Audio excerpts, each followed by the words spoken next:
mua gì cơm một chiếc to lá lọ thôi mà họ từng từ dài đến lột tít tai ra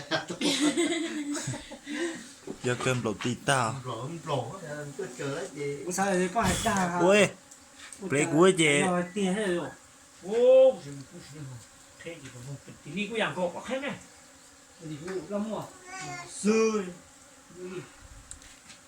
ui chạy nhỉ lấy cơm nó thế này thì nó có to ôi yo mua gì rồi nó nó chỉ ra lòng trộm của nó đấy nó là có bù kia ha to là ta cho bố kìa thấy không bù kia to lấy con tưởng một muốn nhau gì con nó nhớ được nó chỉ chẳng hạn nó luôn chẳng hạn lấy tiếng mình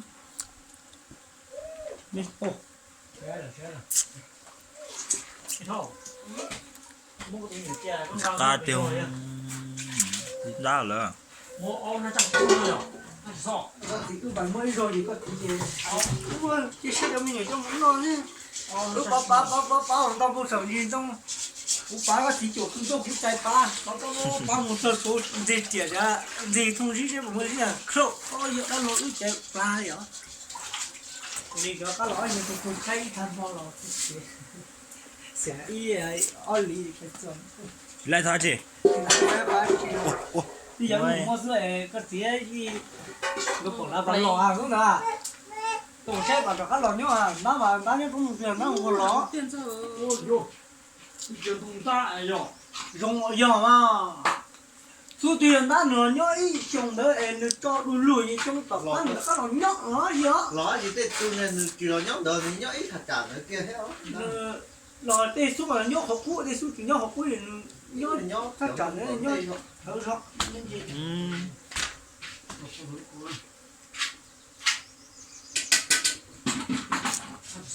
mình nói chỉ là bộ bộ rồi mày bao giờ có mua chừng bộ này có chuyện này cho nó trà nó khứ đủ hư lộ 아니 근데 오늘 안 하면 좋아. nói một số rồi lý đâu 야 저도 이나 안 하고요. una có lúc chỉ to bây giờ rồi kia chuột lắm có một chút đâu giờ cho sổ cho thông là mù không mò nên mù chết chưa à một chút chả như chơi chơi chả này thôi chả dạ còn nó cho to hộp mà gì có khi nhá là cho lôi là muốn cho xí gì cho luôn nhảy luôn cho lôi gì cũ mỏi nhảy luôn hộp thông qua đủ lô cổ ấy không nói về mà lì ạ cái mà gì cái kia mà chúng nó biết chỗ đây chỗ nó biết chỗ bớt chỗ phải lên cho lười bớt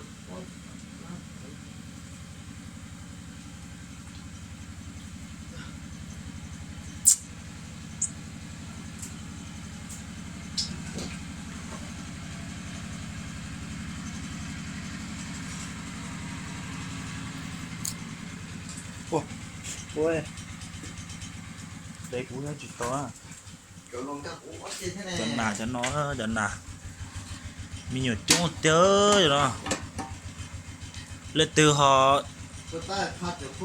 nhẹ là giờ tiền xài vô nó là tí to to nữa tí chỗ nó mòn to hay nè xa có lấy ở xa đâu này là to đó nên mỗi ít lùa mỗi ít lìa mỗi trời lìa trời lù ít lùa chả wow không gì đồ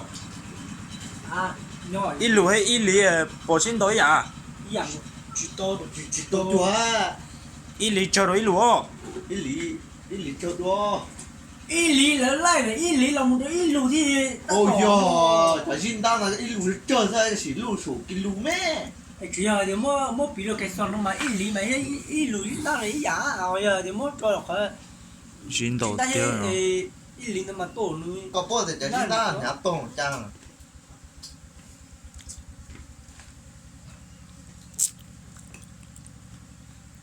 ý kilo chỉ cho phát kịp chứ nè từ xài vô nó rồi thì to to muốn plek muốn trộm chỉ nhau nhá. vô chỉ lấy cho nên nó là tí to to mà mua nhiều chuyện à lúc trên nó ta tao muốn gì to 有做运动， cho cá chuột chè đồ tê tê đúng chia hơn 口啊，挖口。 nhớ cho cá chuột thế nhớ cho đồng đa là phê tiền đồng đa đồ tê tê đúng chia hơn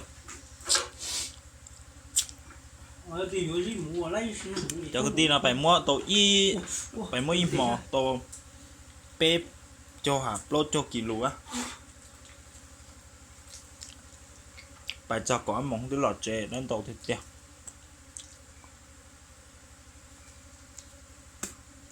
nằm mà chỉ cho có món này lòi à có món ha đi cho này lòi à đúng lánh mà sáng bây giờ thì thủ máu có là có bảo là sâu rồi hồ gần đó hồ mà hay khi nó tôi còn một này này buồn to hồi này chỉ lại bông bị bông hố rồi nó chỉ chủ yếu bung nha hay sử máu sữa đầu sử dụng một lại nó chỉ máu thì từ một lại tạt khổ rồi dưới nó chỉ đây đúng không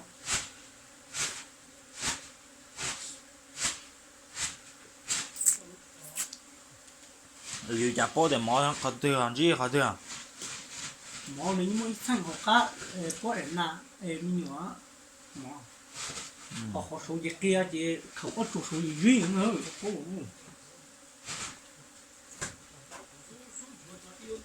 mỗi lúc nó trả lời muốn nó trả lời qua đôi mà tí muốn gì đâu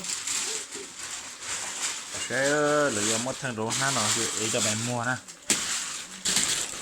để cho mình trôi chở hậu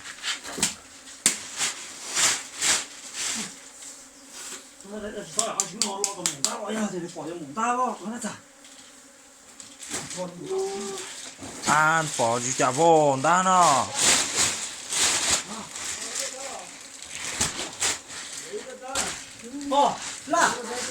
là lúc nó câu được bài đố cả cái mũ nó mũ đố đúng rồi cái mũ liệt tao mũ nó đấy nhá rồi hai mũ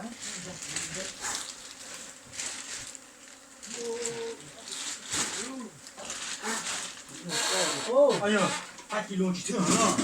있어요 뭐야 nó mà chúng ta cái chục tuổi nữa. 와 lúc thông mà nó đang ở cái chỗ nó một tầng á chỗ nó này là ông bảo là chỗ nó ô lúc thì thể được bỏ nó kia Đang chỉ thường này sao? Đấy, ở ra để ở ra chỉ thường lấy lụt thỏ kia nữa.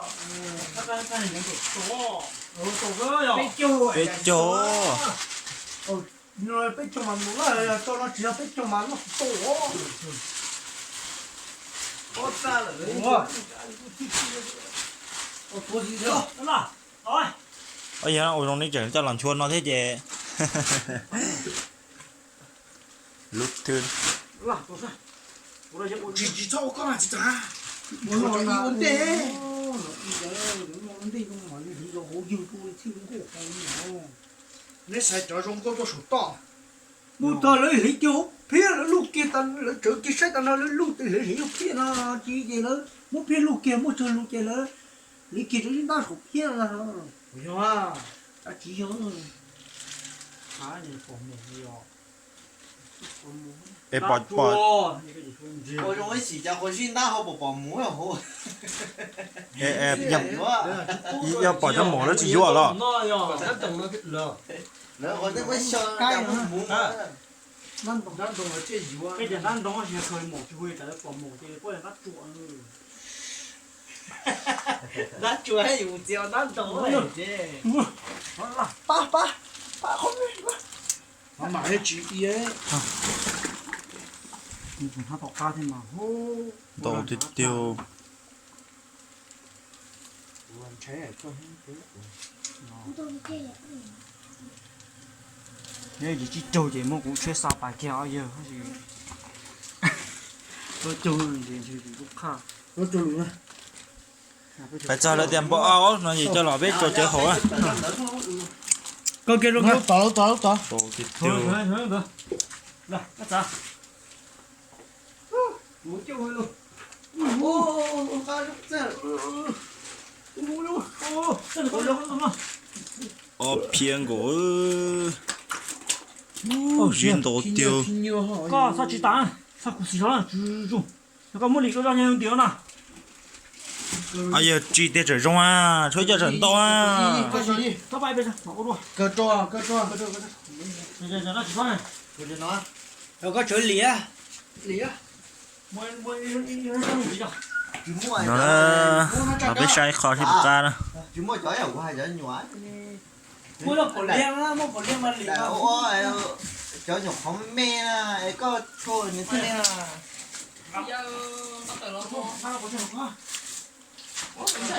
刚刚不是还得我们管做，你知道弄gì？ Ta phải cho lửa khói, có cho nó kiếp này có tăng. 啊，我不信大家。 cái gì kia mà không có chuyện nào gạt đây nó nổ cho mà Lên tổ tiêu, 这个 in hạt trạc kiểu. 啊，这个， đâu mà muốn nhỏ tên đó 大家不用，我们录个知道。哦，那是多了干什么？ đó phải chưa đủ Ô, pro tiêu tiền tiền.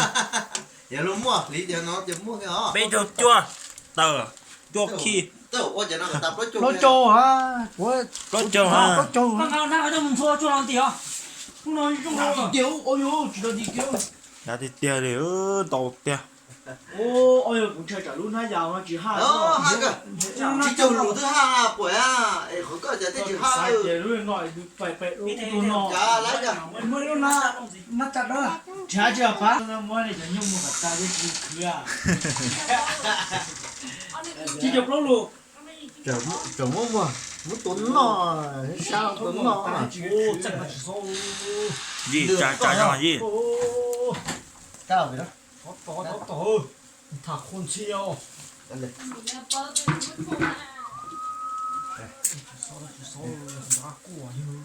cha có học của mình đi cha nó Được, trả con ta sao? học quá gì cha có học của ai chia gì Ôi, chỉ có.